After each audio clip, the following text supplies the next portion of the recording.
जिंदगी में चार आएगा। देखो भैया हमें को बात बोली लाइट जला दे बेटा, सब लाइट जलाओ। बोली जाना हम दो ही लाइन में कहो हमार काम खत्म हुई। कौन भैया से मिल लेनी, विक्रम भैया से मिल लेनी, भाभी से मिल लेनी, अब क्या चाहिए।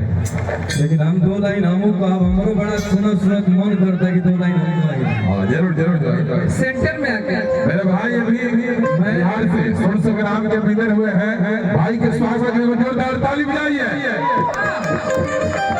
मैं अदिति राज जी, आप यहाँ आइए, मैं आपके लिए दो लाइन करूंगा। और हमारे भैया भाभी का शादी हुआ है तो नजर ना लगे किसी का, और हमारे दिल का करीब, हम जिसको दिल से मानते हैं, हमारे बिट्टू भाई, उनका भी जान हाजिर बा हमेशा। और अरे वाह, खुशी कार का नाम कोनो चीज से ना डरे, खाली तार बॉलिंग से डराइला। ये गांधी तनी मनी हम दो लाइन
ज्यादा गावे बजावे ना आवेला, कहियो दिन खैला तनी मनी आवेला, बहुत सीखा तनी आप लोग के आगे।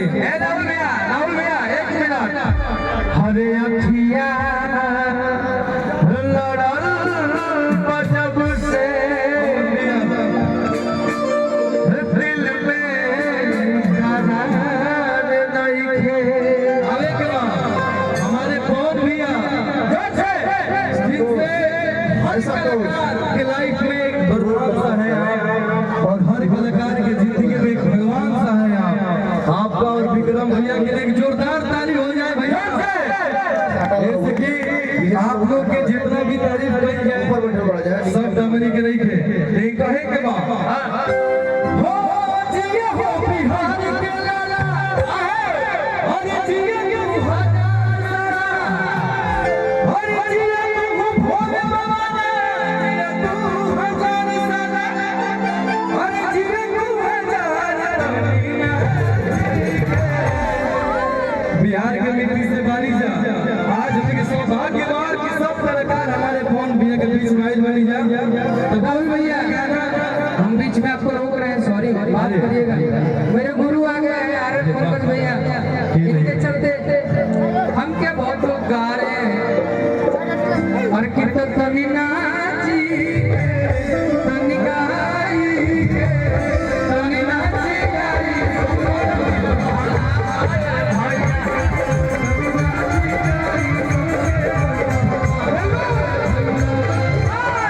जिया हो बिहार के लाला, जिया तू हजार साला, जिया हो बिहार के लाला, जिया तू हजार साला, जिया हो भोले बाबा, जिया तू हजार साला, तनी नाची तनी गाई तनी नाची